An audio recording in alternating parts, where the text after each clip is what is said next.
estamos, listo. Hola, hola. Ahí estamos listos ya. Bueno, ahora estoy en el cuarto. Me gusta filmar en la parte exterior, me gusta filmar con la huerta, con ese ambiente de las plantitas, los plátanos, los naranjos. Es lindo, por eso me gusta filmar ahí afuera. Ahora quiero filmar un poquito aquí adentro en el cuarto. Ya les di el testimonio anteriormente de lo que me pasó y claro, como decía, es difícil contar eso. Y quiero completar también esto con lo de los libros, porque cuando yo escribí los libros que les mostré aquí, estos 3 libritos que son los que tengo, y el cuarto libro que es el que escribí, pero no he terminado de hacer nada de esto, de encuadernarlo. Ese está ahí. Cuando escribí esos libros yo empecé propiamente porque cuando era jovencito me di cuenta que no tengo esa capacidad, esa memoria. Yo nunca tuve buena memoria y después decía dónde guardo esa información conforme iba aprendiendo las escrituras. Uno va donde el pastor, va ahí, el pastor te comunica las cosas en la iglesia, uno aprende tal cosa, pero yo he sido siempre malo para acordarme de las cosas. Por eso es que ustedes me ven que pongo un video y me ven que yo regreso a ver así algo abajo y estoy leyendo algo y ahí sigo hablando. Es porque estoy con un cuaderno donde anoto lo que necesito predicar, lo que necesito compartirles y tengo los versículos anotados ahí para poderlos compartir. Porque no tengo memoria, nunca fui bueno para eso. Entonces, con ese antecedente y con lo que les conté, que alguna vez yo le pedí al Señor que me indique qué dice su palabra, no lo que la denominación o una iglesia diga, porque me di cuenta que había muchas iglesias. Yo decía, ¿cuál es la iglesia que es la verdadera entonces? Yo decía, le pedí al Señor que me dé, como a Salomón, la sabiduría, pero esta vez sabiduría para entender su palabra y no lo que un pastor me diga o lo que una iglesia me diga o una denominación me diga.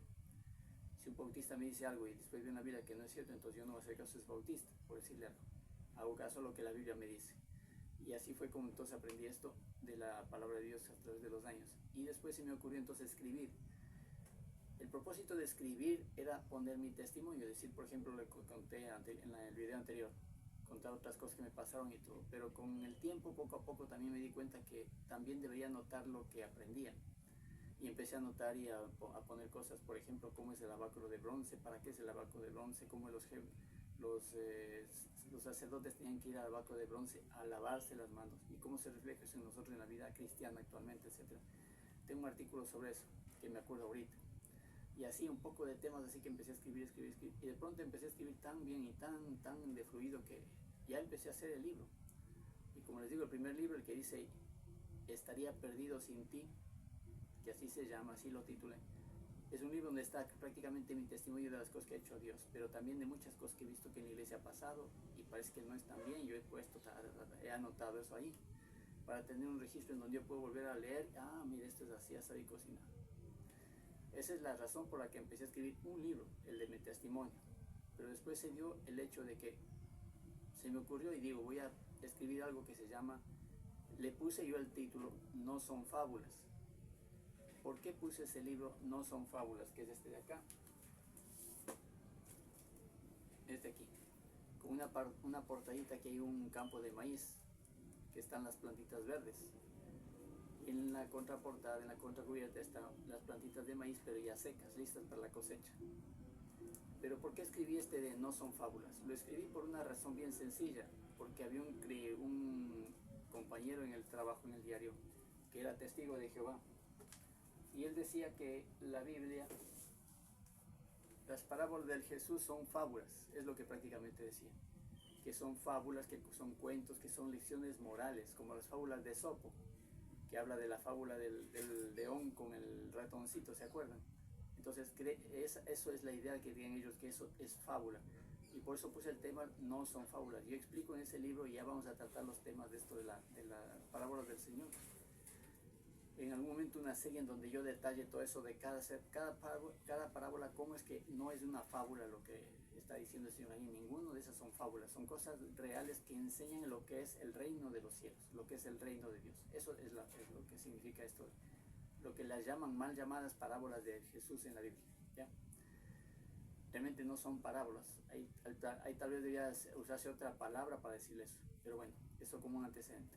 Después vino otro, entonces yo dije, qué es el pecado. Y cuando vino la idea del pecado y cómo trato eso del pecado, qué significa en esencia el pecado, entonces vine a hacer este librito que se llama La Copa, que es este de acá. Estos libros no están publicados, estos libros yo los tengo escritos en mi computador, ahí les tengo. Y están aquí, solamente los tres así armaditos y impresos.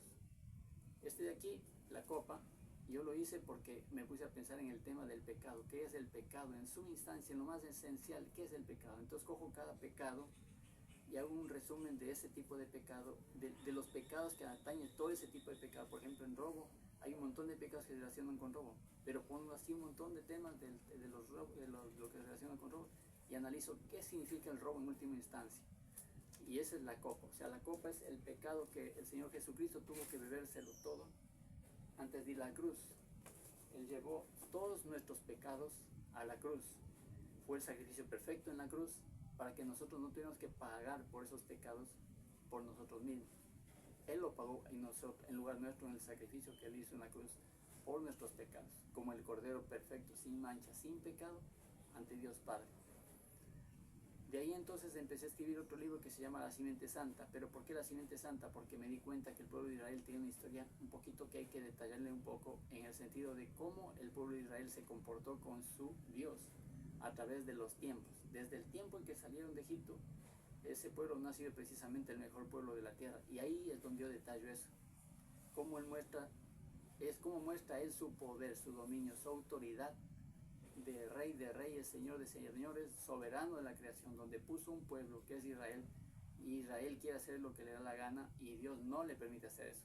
Dios dice, no, tú vas a hacer lo que yo quiero, eres mío, mío eres tú, dice el Señor, mío eres tú, me perteneces, y no vas a hacer lo que te da la gana. Es como un niño malcriado, un adolescente que ya cumple 18 años y quiere hacer lo que le da la gana porque cumplió 18 años. El padre no le deja porque le ama. Así se comportó Israel. Ese libro entonces trata sobre ese tema en general. Es un campo bastante largo, por eso terminé haciendo un libro. Ahora, ¿qué es lo que quiero contar también aparte de esto? Y por eso es que también quiero compartirles un poco de mi testimonio en esto de los libros que he escrito. Que escribí también los dos libros que eran de poemas. Escribí muchos libros antes de poemas, pero regalé por aquí, regalé por allá, regalé por aquí, ya no me acuerdo ni cuántos libros regalé por ahí. No tengo idea. Pero me pongo en la atención en dos libros que escribí, porque los escribí cuando perdí a la chica que yo quería, a la chica que yo amaba. En ese tiempo yo le escribí un libro de poemas. Ahora, para entender esto, nos vamos un poquito atrás. Yo le conocí a ella cuando estábamos en la adolescencia, y en la adolescencia nos conocimos estando en el colegio, y ahí salíamos a dar la vuelta ahí por algún lado, íbamos a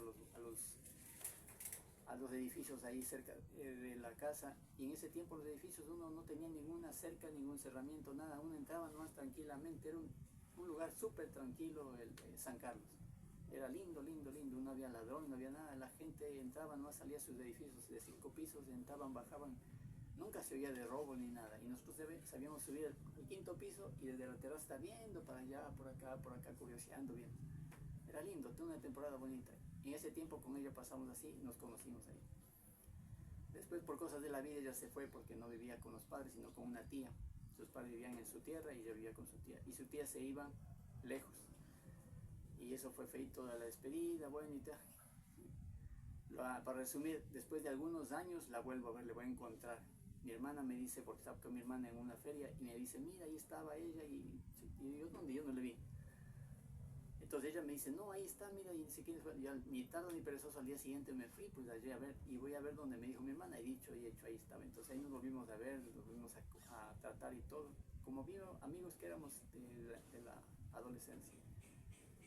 La cosa es que con el tiempo yo ya me fui enamorando de ella propiamente, realmente me fui enamorando de ella, era la chica de mis sueños. Yo digo, chuta, no me olvido los ojitos tan claritos de color miel que tenía, es una cosa que yo nunca me olvido. El caso es que yo la perdí por no saber luchar por ella, porque era muy inmaduro. Yo nunca me había enamorado, no sabía qué me pasaba, me sentía perdido, no sabía qué es lo que sucedía. Yo solo le iba a ver y era feliz viéndola. Yo le veía peinarse así, una peinadora, y era encandilado viéndola así, la jeta para abajo y la tapa para acá. Entonces yo era feliz, puta bien, pero no sabía yo, y con decirle que a mí se me ríen cuando yo les digo que yo no sabía que había que declararse.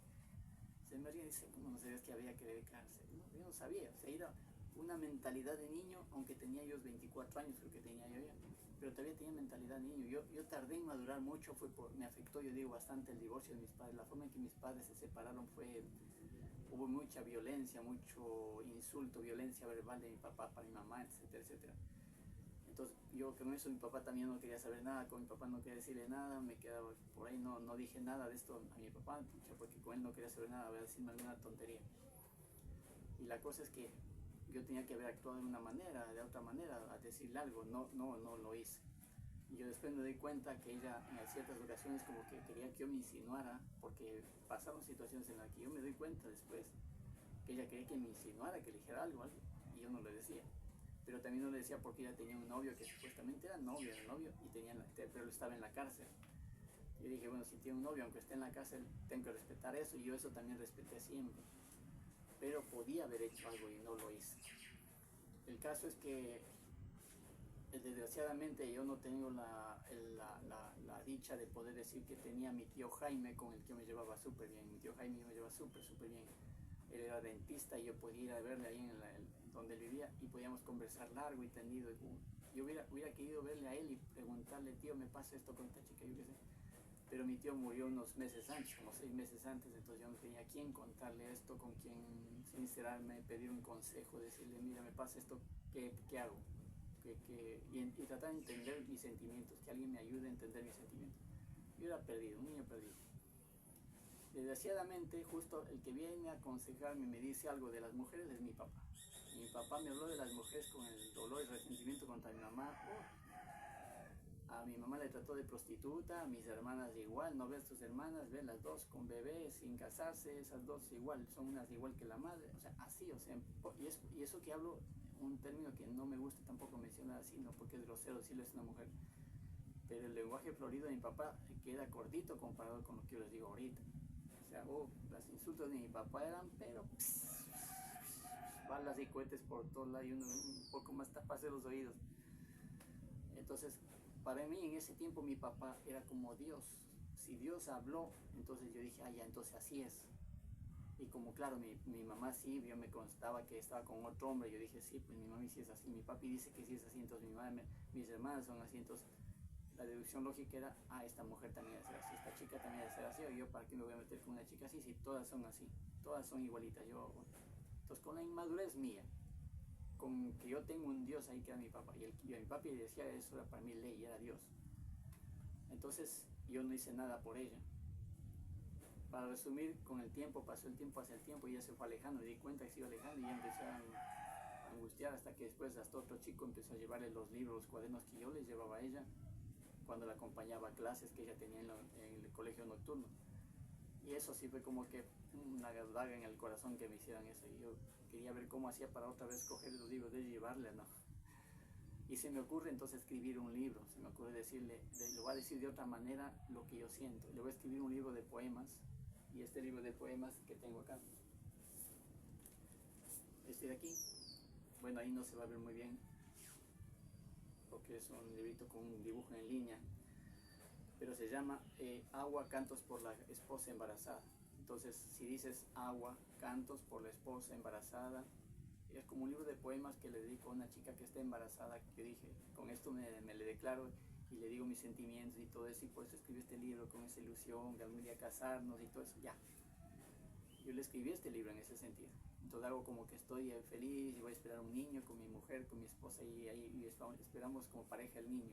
Y ese es Cantos por la esposa embarazada. Este libro nunca le llegó a dar, nunca lo supo, nunca supo que escribí esto por ella. Después, cuando ya no nos volvimos a ver, le escribí otro libro que se llama El amor como grosella. Es este de aquí, El amor como grosella. Este libro, en cambio, trata del dolor de la separación.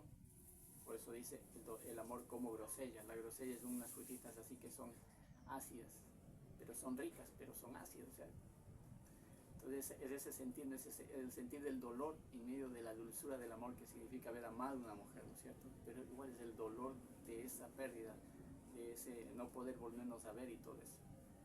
Entonces estos libros yo los publiqué en Mr. Books hace años. No se vendieron en Mr. Book, no vendí ni uno. Pero bueno, tuvieron la amabilidad de dejármelos publicar ahí. Tengo la anécdota de que pude publicarlos ahí.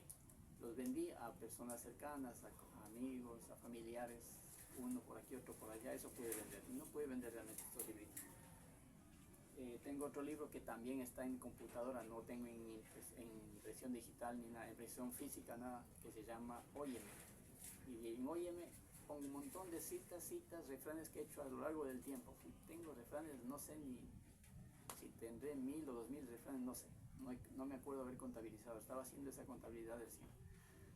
Y ese libro tengo ahí en la computadora algún día tal vez para publicarlos. Ahora, ¿cómo es que dejamos de llevarnos con ella? Porque cuando ese chico empezó a llevar los libros bajo el brazo, yo tengo que trabajar bastante en ese tiempo, me tocó ir al diario a trabajar, pero a full. Porque en ese tiempo la empresa se ganó un concurso de hacer las papeletas electorales que salían en el periódico.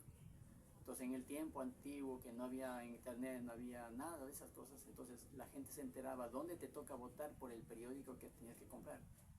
Nosotros nos ganamos en el hoy de ese trabajo, y eso sí fue un trabajo que nos demoramos como 1 mes y medio de trabajar en eso. Y para eso, antes, ella era la que me llamaba al trabajo, porque yo no podía llamar, en ese tiempo no había celular, no había nada. Y yo de la empresa me atreví a llamar una vez o dos porque le pedí a la secretaria que me diera una llamadita para poder llamar. Y de ahí le llamé y ya, pero la secretaria sí me dijo que, amablemente me dijo que el teléfono es solo para la empresa, que si es algo muy personal, que mejor evite, no vaya a haber problemas. Y yo, que era nuevito trabajando ahí, no me animé tampoco a hacer eso. Le dije a esta chica entonces que me llame, y ella era la que me llamaba. Pero me llamaba 2 veces o me llamaba una vez por lo menos por semana. Entonces ahí sí hablamos un ratito, ya lindo, o sea, chévere. Cuando yo tuve que trabajar todo ese mes y medio así, tuve que estar encerrado trabajando, ella ya no me volvió a llamar para nada. Ya no me llamó para nada, en ningún momento me volvió a llamar. Entonces yo también, cuando ya terminé de trabajar, ya no le volví a buscar. O sea, fue una despedida tácita. O sea, ya no, como yo entendí que ella no quería hacer nada de mí, nada, y ese chico ya estaba con ella, entonces dije, bueno, toda esta cosa de chico y ya, ¿qué puedo hacer? Para esto también yo le dije alguna vez que si algún momento, por alguna razón, nos volvemos a separar, porque ya nos separamos antes, él se fue lejos y yo me quedé acá, ahí mismo en San Carlos, pero no nos hablamos más, hasta que volví a encontrar. Entonces alguna vez sí le dije, mira, si alguna vez pasa algo y nos volvemos a separar, tú puedes volver a la casa y en la casa voy a estar. Ahí pregunta por mí, si es que no estoy ahí porque estoy viviendo en otro lado, en último caso, te dan información ahí y yo de ahí me pongo en contacto contigo y nos vamos a ver tranquilamente. Pero anda nomás a la casa, golpea la puerta, pregunta por mí. Esa es la razón por la que yo también me pasé encerrado prácticamente ahí en la casa con mi papi, no salía a ningún lado. Aunque ya tenía trabajo, yo también quería independizarme, ir a vivir en otro lado. Digo, irme a alquilar una habitación en alguna parte y hacer mi vida propia, ¿no es cierto? Pero no me fui de la casa porque yo tenía la esperanza de poder volverla a ver a ella. Que algún día vuelva y yo le vea desde la ventana y golpeando la puerta y yo, ay, qué lindo, vino, y salgo corriendo a verla, ¿no? Entonces yo sabía pasar a veces largas horas de estar así en la ventana, viendo para afuera, viendo para aquí, viendo para allá, viendo para acá, viendo para allá, la gente pasaba, viendo por acá. Yo pasaba largas horas a veces así en la ventana, viendo para todo. Pero siempre era con la esperanza de volverla a ver a ella, que viniera, de alguna manera asomara, viniera y me quisiera buscar. Yo pasé años en la casa con mi papá y solo fue por esa razón que me quedé en la casa con mi papá, esperando que ella volviera a golpear la puerta algún día volviera y me necesitara, volviera y golpear la puerta. Pero ella nunca volvió. Yo tuve que salir y realmente fue de ahí porque mi hermana menor, que ya prácticamente se adueñó de todo, con mi papá ya se va súper bien y todo, ya empezaron a hacer sus cosas y después yo también tuve problemas con mi hermana, hasta por unos perros ahí, unos gatos que tenían que, ¿para qué les cuento? Mi hermana es puro perro y gato. Entonces en una de esas por cosas de la vida me manda sacando de la casa, mi papá también con la veña de mi papá que sí, que dice que les cuento, y yo dije, yo no me aferro a nada, yo siempre he sido así, no me aferro a nada en la vida, a nada material. Cogí, entonces me salí. Entonces por eso yo salí de la casa. Ahí ya fue la última vez que yo tal vez le pude esperar, fue hasta ese día. Y esa fue la única razón por la que me quedé en la casa, por esperarle que ella algún día golpeara la puerta y preguntara por mí. No fue así. Yo tuve que salir de la casa porque ya me botaron de la casa literalmente. Entonces eso fue algo que me causó bastante dolor, me afectó muchísimo, obviamente, ¿no? Porque uno está enamorado de la chica de tus sueños, la chica que amas, y de hecho es la única chica que yo he amado en mi vida. Y tener que pasar por esa experiencia, el dolor de la separación y todo eso. Entonces yo trabajaba bastante duro, iba al trabajo y me iba a las 6 de la mañana si es posible, me quedaba hasta las 10 de la noche si es posible. Un sábado iba a trabajar todo el sábado, el domingo, todo el domingo. Entonces yo me acostumbré a trabajar bien duro para justamente estar ocupado y no estar pensando tanto en ella. Y me ayudó muchísimo, sí me ayudó muchísimo, ¿para qué? Pero estando en esa situación, en ese estrés, en todo eso, ahí fue que yo realmente me morí. Si se muere uno de dolor, si alguien me dice que alguien se puede morir solamente del dolor, yo sé que sí es así. Porque yo también me morí, yo sé que me morí, así que estuve muerto. Un poquito de tiempo, pero me morí. Estaba yo en mi cama, mi hermano dormía en la parte de abajo, yo dormía en la parte de arriba, en la litera. Y ahí en la cama me acosté, ahí así triste como estaba, no sé si habré llorado también, porque a veces lloraba también en mi cama, ahí, pero calladito, que mi hermano me oiga. Esos días fueron bien duros para mí. Y entonces ahí me dormí, y en una de esas yo sentí clarito que estaba así, y sentí como que era livianito. Y me doy cuenta, y mi cuerpo estaba aquí, y yo empecé a levantarme así, y clarito vi mi cuerpo doblado hacia la derecha o hacia la izquierda, no sé, así me gusta dormir, dobladito hacia un lado o hacia el otro. Y me veo ahí dormido, y yo veo que empiezo a salir, y me pego el susto porque digo, pero yo estoy acá, ¿y cómo es que yo estoy aquí? Por eso es que yo digo que el alma es el verdadero yo. Esto que es Álvaro, realmente esto soy yo, y lo que está ahí solamente es un caparazón, un estuche, el cuerpo. El cuerpo está ahí ya listo, pero esto que está aquí, que yo estoy elevándome, soy yo, me siento claramente que soy yo, tengo mis mismas piernas, mis mismos brazos, la misma contextura, todo, soy igualito a lo que estoy ahí en la vida en la tierra. Entonces, el alma no es solamente las emociones, la voluntad, los sentimientos, la parte psíquica del hombre, sino que es este ser que es el ser real, no es el espíritu, es el alma de uno, lo que uno realmente es. Eso es el alma, pero no se lo puede explicar. No se puede saber qué es el alma, porque no puede decir si el alma tiene pulmones, o si el alma se le crecen las uñas, o si el alma le sale barba, o si el alma hay que coger y cortarse el pelo porque es el alma será así, o el alma será que o será que el alma se te enfrían los pies. ¿Qué es el alma? No sabemos qué es el alma. Solo se puede decir que el alma es la verdadera esencia del ser humano, lo que realmente es, y es lo más precioso, y es por la lucha que hay entre el bien y el mal, entre Dios y el diablo, para llevarse tantas almas como puede el diablo y para llevarse tantas almas como pueda Dios al cielo. Entonces ahí yo me vi flotando, me levanté y me veo mi cuerpo ahí, y me pego el primer susto porque me levanto y me asusto, o sea, no es una experiencia normal que uno tiene. Y después otro susto porque veo el techo y me pego el susto y me tapo así porque me iba a dar contra el techo, y no, solo pasé el techo.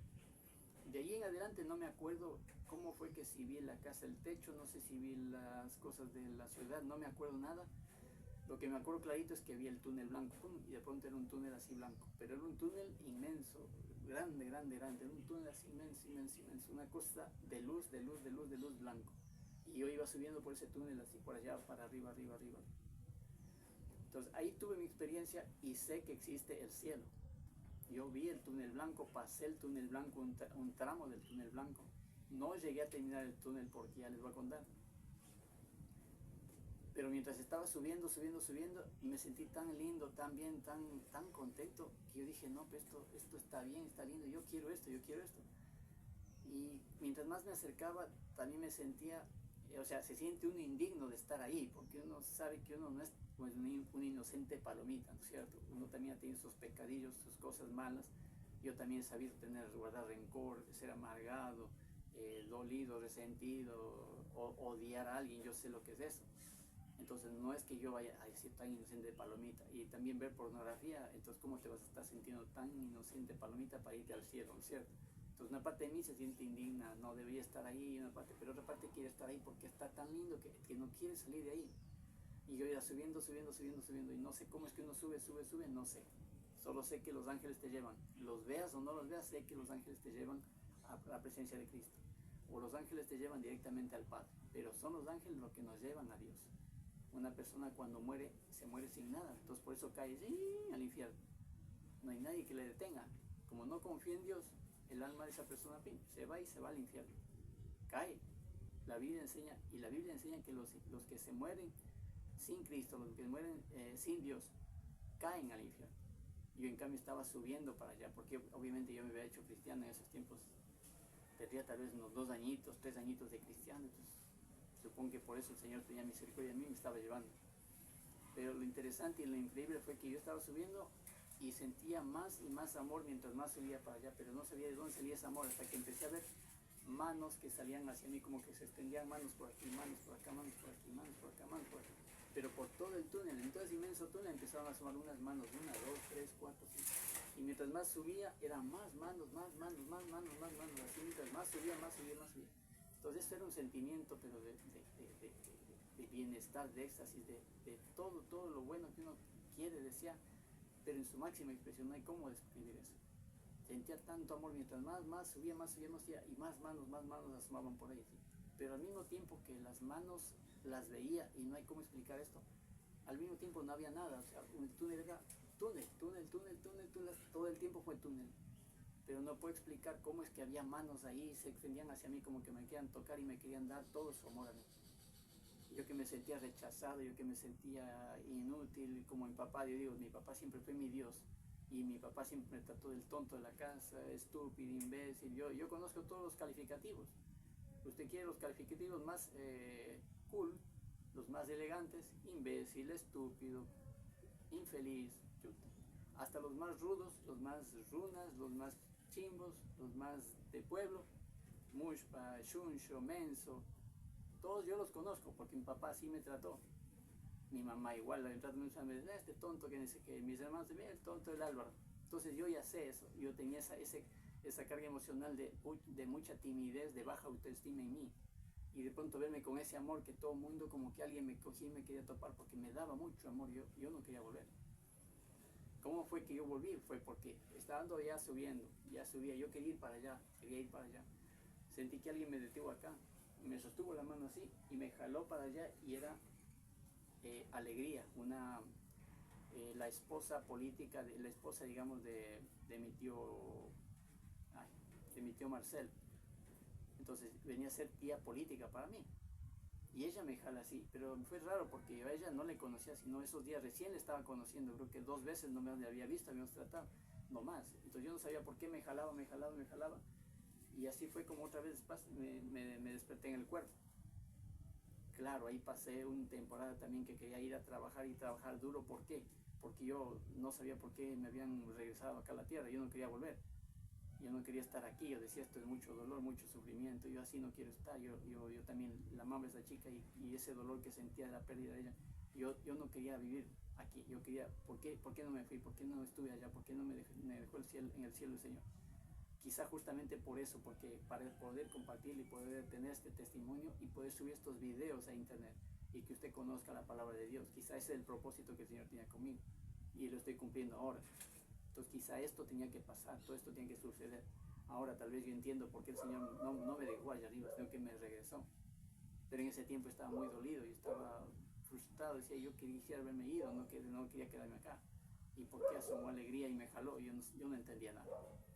Entonces yo pasé el tiempo también, después de una experiencia así, uno pasa a veces tiempo un poquito traumático, porque pasa uno triste, pasa uno amargado, pasa acongojado, no le ve sentido a la vida, todo esto. Entonces a mí me ayudó bastante el ciclismo de montaña en ese sentido.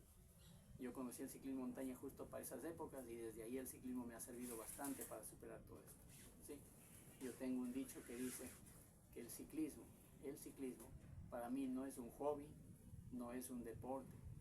Para mí el ciclismo es la mejor forma que encontré para sobrevivir sin ella. Ese es el ciclismo para mí. Porque el ciclismo me salvó realmente de autodestruirme, de hacerme daño, de dejarme hundir en depresión, en tristeza, en la soledad en la que he vivido. Todo eso me ayudó muchísimo el ciclismo, porque a mí me ven como que compro una cosa para la bicicleta y compro otra cosa para la bicicleta.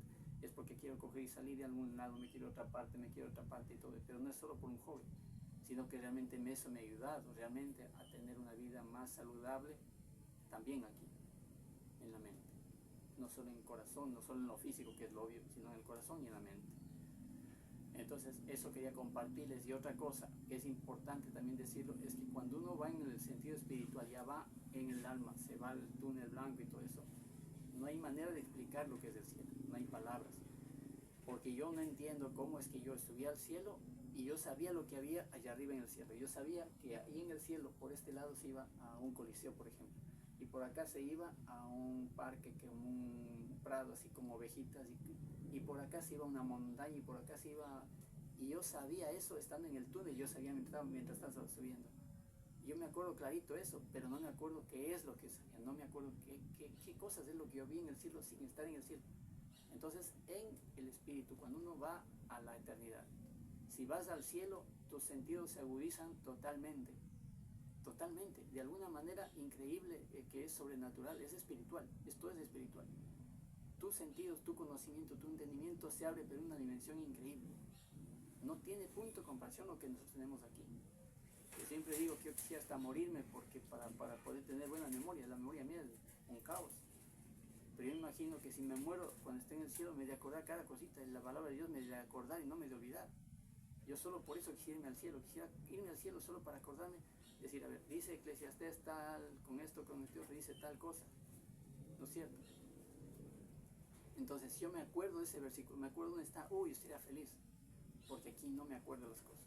Pero en esa dimensión uno sabe muchas cosas y aquí cuando uno vuelve no puede explicar cómo es que yo sabía esas cosas que había ahí arriba. Yo sabía, y estando en el túnel, yo sabía a dónde iba, por dónde, cómo, cuándo, por allá arriba, qué había.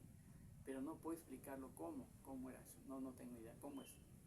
El cielo es increíble, sí. Yo no estuve en el cielo, no puedo decir que estuve en el cielo. Pero estuve camino al cielo y supe lo que había en el cielo. No puedo explicarlo tampoco porque son tantos años que ya no me acuerdo sino los detalles que estoy contando, nada más. Entonces, si es que uno tiene un sufrimiento fuerte, bastante duro, uno sí puede morirse de dolor. Solo de puro dolor se puede morir. Por eso es que hay personas que pierden a su pareja y son 30 años de casados y el que sobrevive no vive a veces más de 6 meses o 4 meses, también se muere. ¿Por qué? Porque ese dolor, esa carga emocional está ahí está guardadita, hasta que por ahí algo le pasa, un infarto, y porque no soporta esa soledad de haber perdido a la pareja. Entonces, esto es lo que quería contarles. Ese es mi testimonio de lo que tiene que ver con el cielo. Pero obviamente tuve que contarles también la parte, el antecedente de la chica que he amado, la única chica que he amado en mi vida. Y para que entiendan por qué me pasó esta experiencia, ¿sí?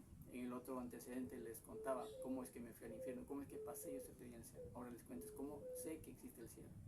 Por eso también es que quiero que entiendan que cuando una persona oye un testimonio del cielo, del infierno, asegúrese de dos cosas. Primera cosa, pida al Señor en oración que le indique si ese testimonio es verdadero. Segunda cosa, vaya a la palabra de Dios, porque el testimonio, sea del infierno o sea del cielo, tiene que corresponderse a lo que la palabra de Dios dice, para que sea un testimonio fiable de que sí, esa persona estuvo en el cielo, ¿sí? O que sí, que estuvo en el infierno.